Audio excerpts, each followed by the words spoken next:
In the last example that we looked at, where our slope was, the value is a positive 2. So we're going to go ahead and we're going to do one example where everything's the same here, is except for instead of having the slope a positive value, this time it's negative. So kind of walking through this, we have y equals negative 2x plus 1. We do have a linear graph here, but we are not going to have a proportional graph because we have this y-intercept right here. Therefore, not proportional because it's not going to pass to the origin. Just like in the example before, where our y-intercept is, it is plus 1. Therefore, we're going to come here, we're going to find our y-axis, and we're going to go to that positive 1 value right here.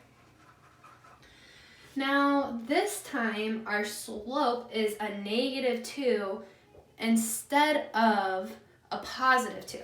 So just like how when we're working with k, a positive 2 would be a positive 2 over 1, this would be a negative 2 over 1. So our y is going to be going down 2 as our x is going to be going over 1.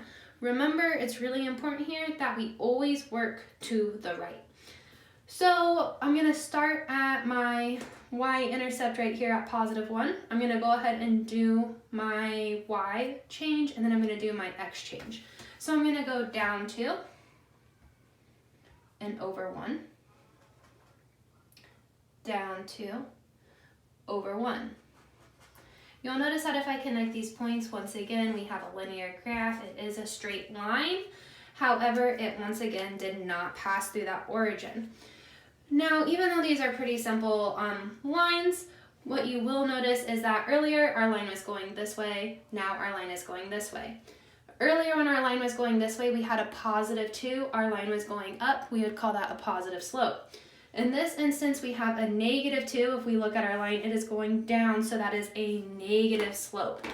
Whenever we have our lines, we want to make sure that we're able to identify what kind of slope we're working with. So if they're going up, positive. If they're going down, negative. We don't see them as often, but there are 2 other kinds that we sometimes will encounter. We'll draw it on here really quick. Sometimes you guys will see a line that is simply just vertical. If you see a line that is simply vertical, the x is not changing at all. This is called undefined. And if you see a line that is just absolutely horizontal, we say that has a slope of 0.